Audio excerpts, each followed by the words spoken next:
The WHO failed in this basic duty. All you need to know about the WHO. Although you all are familiar with the World Health Organization, the WHO, there are some facts you still don't know. This is exactly what we will be checking out on today's episode. All you need to know about the WHO. It's a common misconception that all members of the World Health Organization are doctors. Well, this is not necessarily true. You'll get to find out more if you stay through to the end. Subscribe to this channel and ring the notification bell for more stunning videos.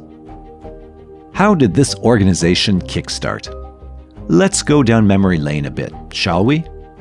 On the 7th of April, 1948, the Constitution of the World Health Organization came into force, with which the organization was formally constituted. The United Nations Conference in San Francisco in 1945 debated the measures to be taken as a result of the worrying health situation that was being experienced with the end of the Second World War. After all the necessary deliberations, the attending countries decided that an autonomous international organization be founded that would coordinate the response to these new challenges. A year later, an international sanitary conference was held in New York, in which 61 states approved the founding document of the institution. After the formation of the WHO, the World Health Assembly, which is its highest governing body, decided that the anniversary of its founding should be on April 7th. The World Health Organization is now based in Geneva. It is a multilateral organization which is founded according to the principle that the enjoyment of the highest degree of health that can be achieved is one of the fundamental rights of every human being. Its existence and operation coincides with the spectacular development of modern antibiotics and vaccines, which transform the lives of billions of people. Currently, it has 194 member states.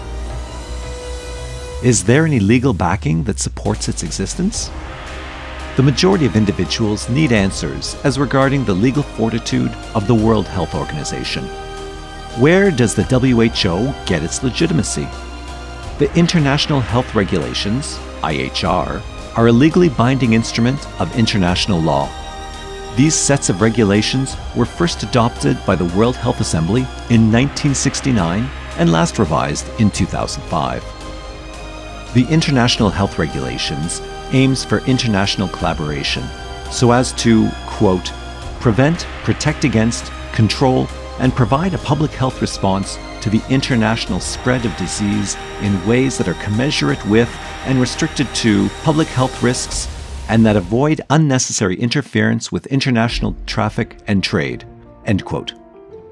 The IHR is the only international legal treaty with the sole aim of gifting the World Health Organization the ability to act as the main worldwide surveillance system. As said earlier, the IHR were first adopted by the World Health Assembly in 1969. Then, in 2005, it was revised. This was due to the 2002 and 2004 SARS outbreak. As a result, multiple changes were made.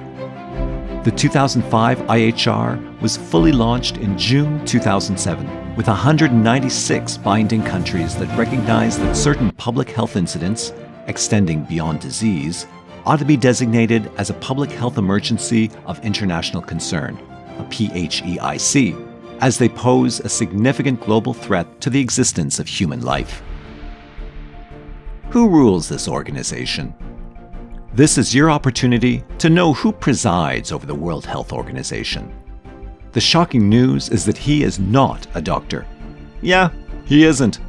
So debunk the ideas that all members of the World Health Organization are doctors. Now, who exactly rules the WHO? His name is Tedros Adhanom Ghebreyesus.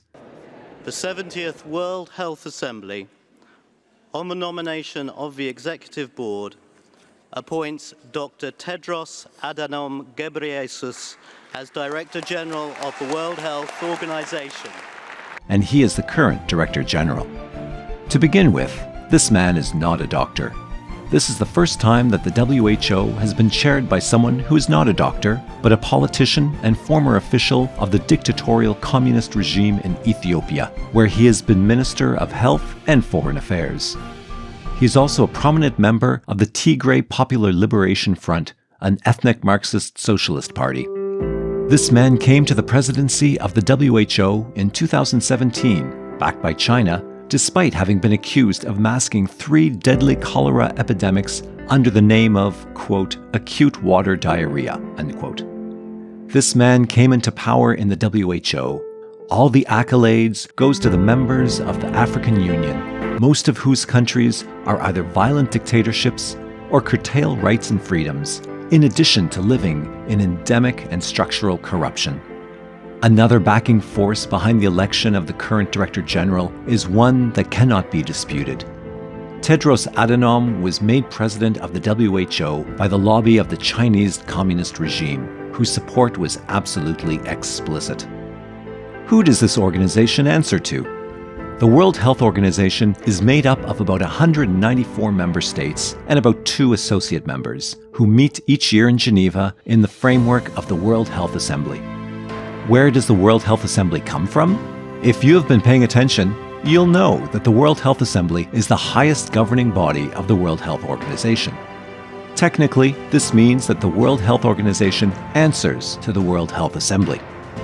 The World Health Assembly is supported, in turn, by 34 members of the Executive Board, and their duty is to establish general policy of the organization, appoint the Director General, who, since May 2017, has been Dr. Tedros Adhanom Ghebreyesus, every 5 years, and to approve the budget.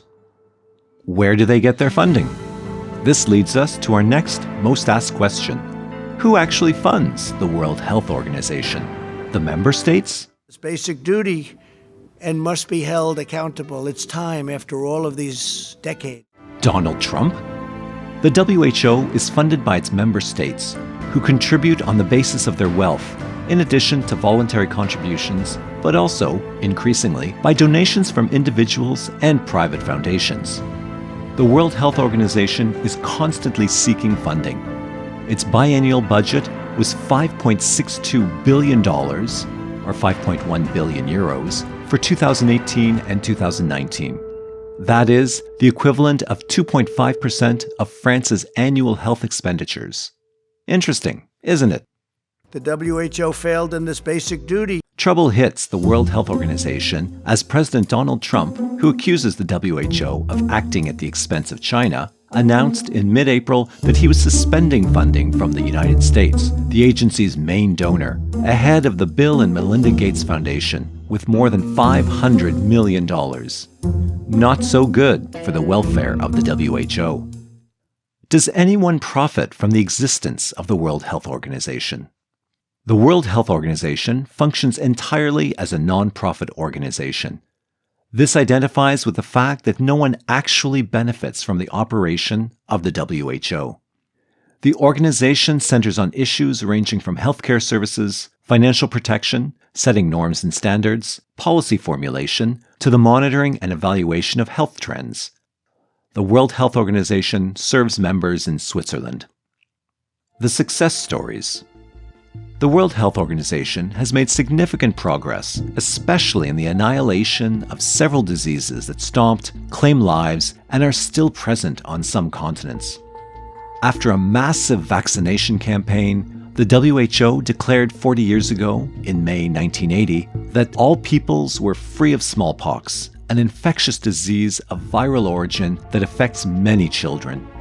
Back then, that's some huge breakthrough. The almighty smallpox is finally defeated? It felt good. Furthermore, some tropical diseases are being eliminated thanks to research programs. Polio and malaria disappeared from the European continent in the early 2000s. In December 2003, the WHO launched an ambitious program with UNAIDS to provide anti-AIDS medicines to millions of patients in the Third World, especially in Africa. So, yeah, it's been quite a journey for the World Health Organization.